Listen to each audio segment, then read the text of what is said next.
पीले दांत वाली बहू। रंजना कभी ब्रश नहीं करती थी। उसे कितनी बार उसके माँ बाप ने डांटा, लेकिन उसका कोई असर उस पर होता ही नहीं था, जिस कारण से उसके दांत पीले पीले हो जाते हैं। शादी के बाद। अरे बहू, वैसे तो तुझ में कोई कमी नहीं है, पर तेरे दांत इतने पीले कैसे हैं बेटा? कैसे मतलब? कोई सर्जरी थोड़ी ना कराइए। वो तो क्या नाम, मैं ब्रश नहीं करती थी तो पीले हो गए। अब क्या करूं? आप कहे तो लाल करवा लूं या फिर काले? यार ये क्या है, क्यों माँ से लड़ रही हो? लड़ रही हूँ? अरे मैं लड़ रही हूँ या ये बोल रही है कि दांत पीले हैं, पीले।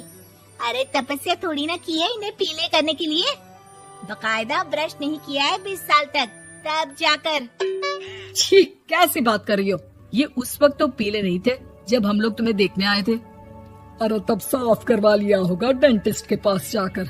अब देखो कैसे पीले पीले लग रहे हैं। रंजना सास की तरफ गुस्से से देखती है। फिर शुरू हो गई पीले पीले पीले।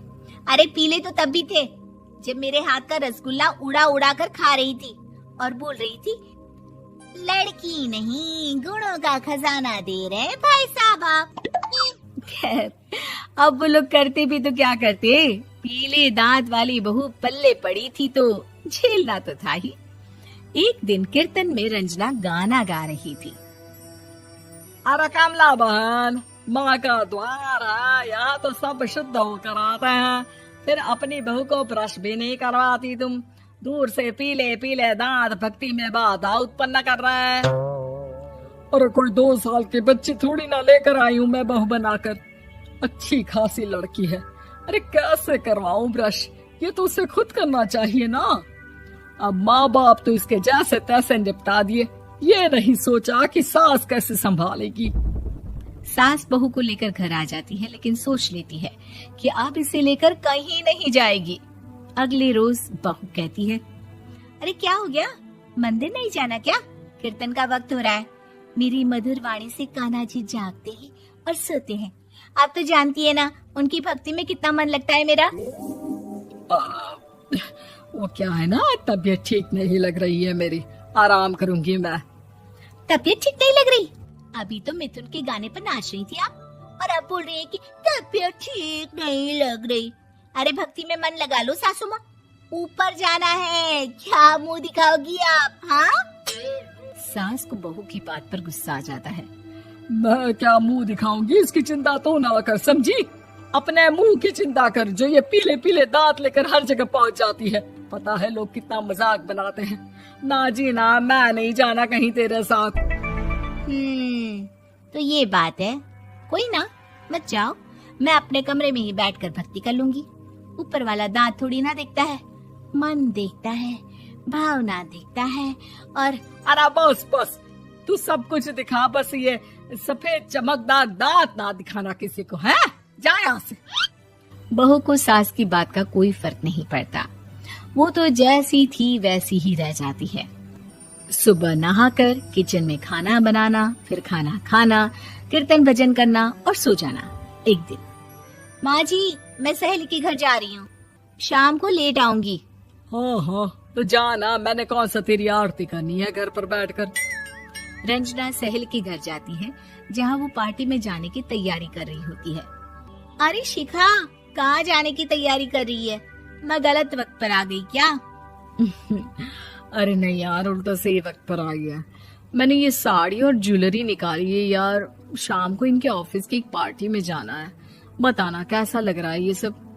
नहीं यार, इस ड्रेस के साथ तो वो वाली ज्वेलरी अच्छी लगेगी। हाँ, सही बोल रही है, मैंने ध्यान ही नहीं दिया। वैसे तो हमेशा से मस्त फैशन सेंस रखती है।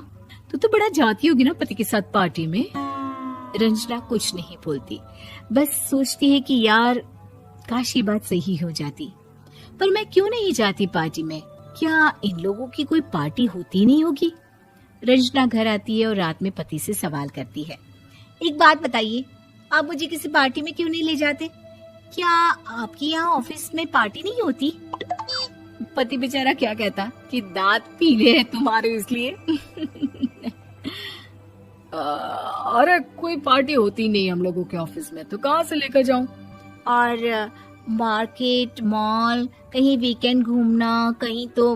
अरे यार सारे हफ्ते में एक छुट्टी मिलती है, तो सोचता हूँ कि आराम ही कर लूं। क्यों?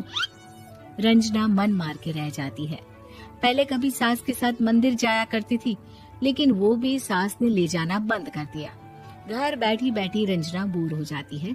तभी उसे आइडिया आता है और वो मायके जाने का सोचती है। सासू माँ, 2 दिनों के लिए मम्मी के घर जा रही हूँ। अच्छा अच्छा ठीक है, आराम से जा। और हाँ, माँ से कुछ अच्छी आदत सीख कर आना कि कैसे शरीर के हर भाग की तरह दांतों की सफाई भी जरूरी होती है, समझी? शुरू हो गई ना आप। वो लोग आपकी तरह नहीं है कि छोटी छोटी बात का बतंगड़ बना दे। उन लोगों के लिए मैं मायने रखती हूँ, ना कि मेरे पीले पीले दांत। रंजना माँ को बिना बताए उन लोगों को सरप्राइज देती है, लेकिन जैसे ही वो दरवाजे पर पहुंचती है, अंदर देखती है कि घर वाले कहीं जा रहे होते हैं। अब माँ, काश रंजना दीदी के दांतों वाली प्रॉब्लम नहीं होती, तो वो भी हम लोगों के साथ चलती ना बुआ जी की बेटी की शादी में। हाँ बेटा, लेकिन अब उसे कौन समझाए कि उसको उसके पीले दांत नहीं दिखते, लेकिन उसके आसपास के लोगों को कितना एम्बैरेसिंग फील कराते हैं।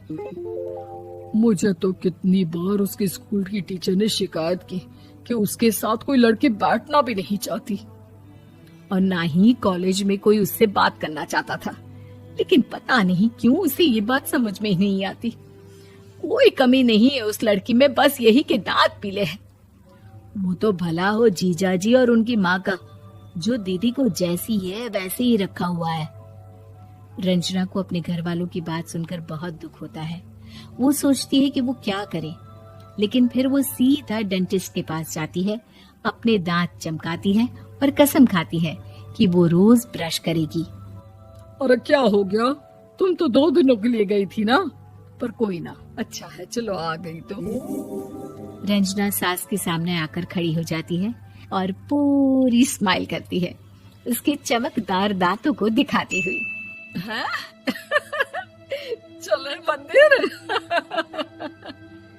माँ, मुझे माफ कर दीजिए, मैंने आप लोगों को बहुत एम्बैरेसिंग फील करवाया। मैं आज से रोज ब्रश करूंगी।